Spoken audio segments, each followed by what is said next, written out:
Hello, જય શ્રી કૃષ્ણ બધાને. કેમ છો? આ જોવા યુકેમાં કઈ કઈ શાકભાજી મળે હું તમને બતાવું. પાતરા તમે જોયા? આ છે રીંગણ, એકદમ ફ્રેશ. આ છે એપલ, આપણે ત્યાં રેની સિઝનમાં મળે ને એ પણ અહીંયા આગળ આ સિઝનમાં મળી જાય, મીઠા લાગે. આ કેળા. હવે આવી ગયા લીલા મરચાં. આ જો આપણે તમને યાદ હોય તો આપણે ઇન્ડિયામાં લીલા મરચાં લેવા જાય ને તેમાં વચમાં એકાદ તો આવું કલરવાળું આવી જ જાય છે ને, એટલે આપણને ઇન્ડિયાની યાદ અપાવી દે. હવે આ આવી ગઈ કોથમરી, એકદમ ફ્રેશ હતી, તાજી. 2 જોડી લઈ આવી હતી હું.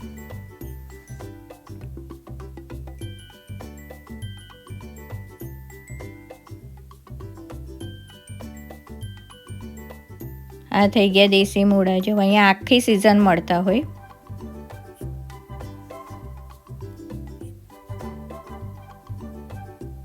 એકદમ ફ્રેશ છે જો,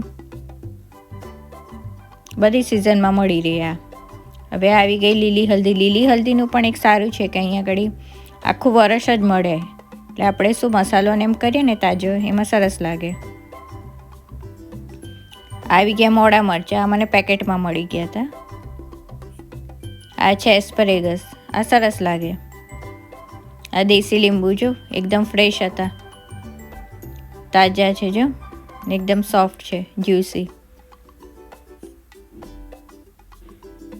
આ કાકડી છે. અહીંયા આગળ છે ને આવી કાકડી મળે, આખું વરસ આ કાકડી પણ મળે. હવે મેઇન મારી ફેવરેટ, બધાને ખબર છે મને બહુ ભાવે, હું બતાવું છું. જો આ કેરી, ટોટાપુરી કેરી.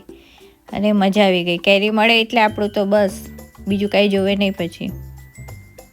પછી આ બનાવી દીધું રીંગણ બટેટા મેથી નાખીને શાક, અને આ કેરી. ચાલો, જુવાનો રોટલો અને મીઠાઈ. આવજો.